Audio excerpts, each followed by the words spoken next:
Good morning. Today is April 4th, 2025.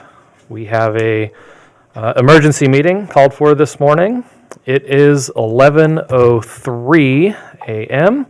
and I will call this meeting to order, and we will start with the Pledge of Allegiance. I pledge allegiance to the flag of the United States of America and to the republic for which it stands, one nation, under God, indivisible, with liberty and justice for all. Okay, this emergency meeting this morning, we will be discussing our current jail conditions and capacity. And so present this morning is Commissioner Trost, Commissioner Alcorn. He's present via phone here. Legal counsel Ted Fitzgerald, and Jail Commander Lieutenant Crone. And at this point, Lieutenant Crone, I'll pass it over to you if you want to give us a rundown of what you have here for us. For the record, Lieutenant Jeremy Crone, Curry County Jail Commander. First of all, thank you for quickly holding this emergency meeting so we could discuss the issues that have arisen in the jail. Yesterday I was notified that there was conditions within the facility that required immediate and efficient remediation. I reached out to City County Insurance to get their recommendations of how we move forward with taking care of this issue. I contacted several specialists and contracting firms that deal with the issue firsthand, and they gave us several options. One of the options was to come in with a sandblaster and start taking care of those issues. The problem we ran into is because of the age of the facility and how it was designed, the HVAC system is all interconnected. So the air in the jail also goes into dispatch, goes into patrol, goes into all the command staff offices. So doing things on site is a challenge. We'd have to evacuate the entire facility while this is being done and relocate staff and adults in custody. The other option was to kind of compartmentalize it and remove the affected materials out of the building and handle it off-site. That's the proposal that I have before you today. Doing that, we'd have to reduce the jail capacity on a temporary emergency basis from 35 beds to 16 beds. And during that time period, we would be limiting our transport intakes from around the state, kind of like COVID, how we did in the past. While we did this, I conferred with County Council, and I received a quote that you all should have before you to replace all of the affected items. That quote does not include shipping and freight cost.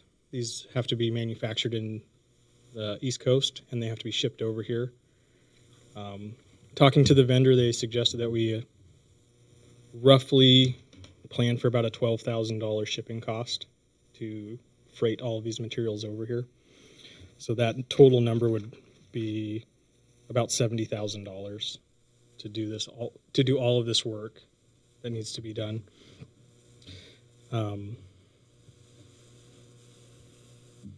This is something that we need to do. It wasn't planned. We didn't know about it. We found out about it, and we're taking immediate steps to keep it as risk mitigated as we can. I'd just like to add that it's in front of us. It's unavoidable. While we're short of money, we can do an interdepartmental loan to the jail, get this done, and then then we're looking for federal appropriation. But in the meantime, we have a variety of other options available to us. But it's just a thing that we have to do. We can't. It's not really negotiable. I think it's actually more affordable than I had predicted. I think when we talked about it earlier, we were kind of just going with numbers that we thought. But these guys came through with emergency pricing. This is actually, it needs to get done, and it's very reasonable for what it. And we're starting right now. The work has already started to remove the affected bunks because they have to come out. So the sheriff's deputies have, are you leaving to get the bunks, borrow them? They have already left. Okay, so we're going to Coos, and getting those out of Coos County? Josephine County. Josephine County, okay. And that'll get us through temporarily, and we're reducing the census to 16. Yep, 16. Just temporarily, but so that we can do this. We can't, there just doesn't seem to be a way that we can get this work done without, The alternative that we were given, because we had two options. One of them was to reduce the census down to the 16 number, which would put people into single cells and away from where we need to be. The other one was close the entire jail and just start tearing into things. And as we've all discussed, and we know, if we close the jail, it never reopens, even under an emergency like this. We have to bring everything up to code. We can't right.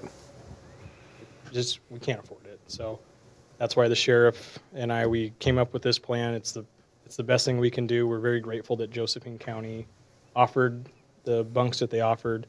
I have other counties that have offered to help with the bunks if we need more, but we're not going to pull that trigger until we really get into it and get everything out and see where we're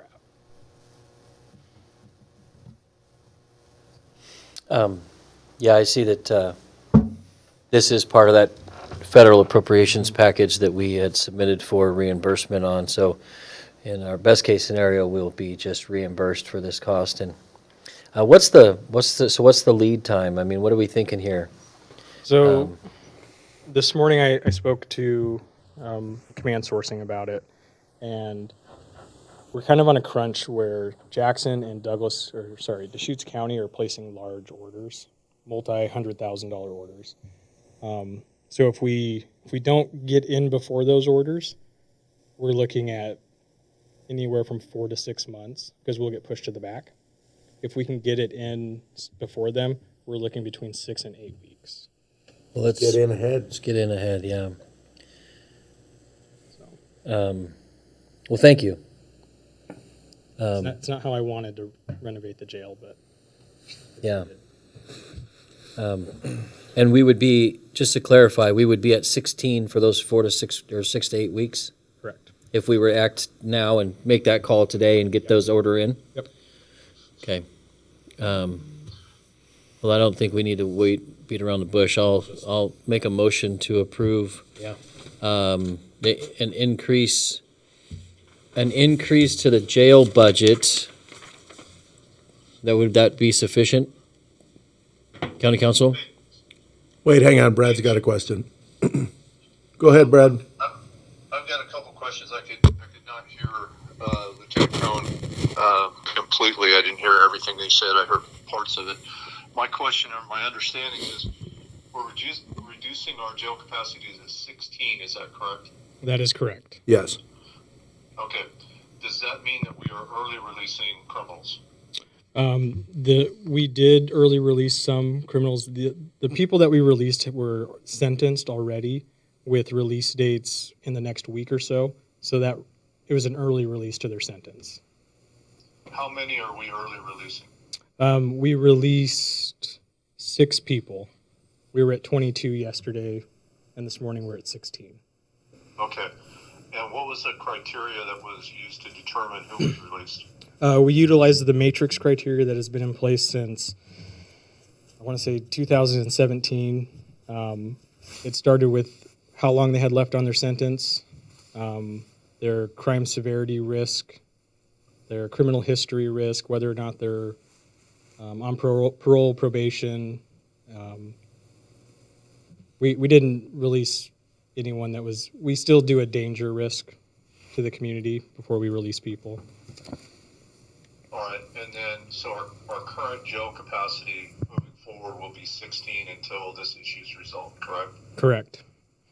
All right, so then, assuming we're at capacity now, as we receive new in custodies, how are we going to determine who we keep and who we release back into the community? So the first thing that we'll do is we'll implement the Senate Bill 48 criteria that's been enacted by the state legislature. As of today, that criteria alone releases more people than we release. After we go through that process, then we'll go through the matrix process to kind of whittle that down. If someone is more of a risk to the community being booked in than someone that we have in custody, then we'll release the person in custody for the new intake. Okay, and I thought I heard you comment on this, but I might be wrong. Was there any discussion or any consideration as to reaching out to Coos County to see if they would be willing to house the inmates rather than releasing them back out of custody? I did reach out to Coos County, and the initial conversation was to see if they had any temporary bunks for us. Coos County has the same issue that we have with staffing and jail capacity. They have more beds, but we would have to staff that in their jail if we took inmates up there. And we're already short-staffed in the jail, and that wasn't a viable option for our county to be able to send people to Coos County to hold our inmates. So is it Coos County then that was not able to take our inmates, or was it us that didn't want to take them there? It was a combination of both. So they don't have the staffing to be able to open up a pod to hold the inmates, and we don't have the staffing to send up there to staff it. Okay. How about Joe County? Josephine County, they were in the same boat. They're going through a jail inspection right now. They're also dealing with layoffs in their county. Josephine County did offer up the temporary bunks that we're going to go pick up so we can house people in our facility still. Okay. I just want to make sure, and as it comes down to funding, if obviously I completely support funding the fix for this because we've got to increase that jail capacity, but maybe we should also be looking at what we need to do to fund, if possible, putting those inmates in another facility rather than releasing them back into the community. I want to make sure that we're doing everything we can as a law enforcement agency to avoid releasing any criminals back into the community. Okay. I can look into that if you'd like me to. Yeah. Okay. Yeah, I want to make sure that we're not, because what's the weather's changing. We're Yep. going to start getting an influx of people as we start getting our municipalities start making arrests, and BPD, Gold Beach PD, Port Orford, they start to book other people, and same with OSP. 16 is not a lot. No. And what I would hate to see is that we're using a criteria to release those in custodies, and if we get a series of violent criminals in there, Measure 11 crimes, we might be releasing some pretty serious people back into the community. I want to make sure we're doing everything we can to make sure that we're not doing that. Okay, I'll look into it and see if we have any options with anybody else if we run into a situation where we have to address that. Okay. Okay, anybody else? No. Get it done. The only clarification that I wanted to make was this is gonna buy us 36 bunks. So, Yeah, Yeah. this replaces everything in that. and we already have several, right? We've got, how many do we have? So through a CIS grant, I was able to purchase 2 that we already installed. Those are the ones that I saw a few months ago. Yep, Okay. those are the ones you saw, and then we had one really antiquated one that we've been fighting with, but it's a plastic bunk that we were able to install. So Okay. So eventually we're gonna come out of this with 38. Okay, all right. So can you refresh my memory? How many total beds are in our jail? So we Not that what we're using now, but overall total. overall total beds, if you include our holding cells, which we don't count as in our populations, we have 38 bed space.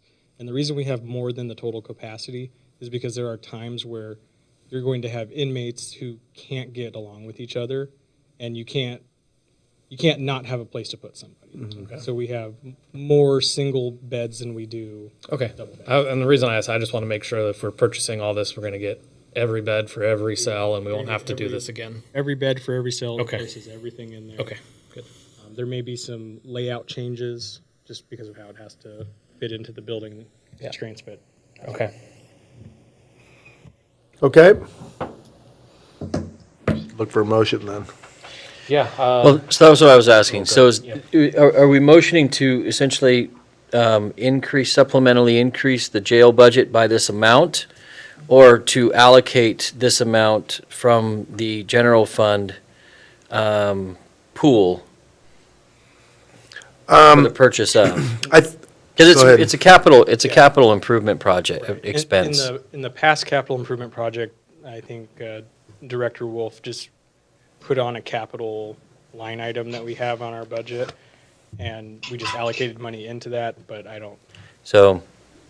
I would say We can modify this budget and get it- increase the yeah. capital improvement project fund by $70,000. Okay. I'll move to increase the capital improvement project fund for the jail by $70,000 to make this purchase for these beds. And I will second that motion. And all those in favor? Yes. Yes. Yes. Okay, motion passes 3-0. I think we also need a motion in order to reduce the jail beds. Okay, now we need a motion in order to reduce the total jail beds from 35 to 16, temporarily. A motion to temporarily reduce bed capacity to 16 pending completion of the emergency maintenance program that's underway at this time. Okay. I'll move to temporarily reduce jail bed capacity from 35 to 16. While this project is being completed, upon completion of the project, the bed totals will resume back to 35. And I will second that motion. And all those in favor? Yes. Yes. Motion passes 3-0. All right, Make that order. Thank you very much. Okay. Okay. Anything else? Anybody? I'll do it. Okay, then I will adjourn this meeting at 11:20 a.m. Thank you.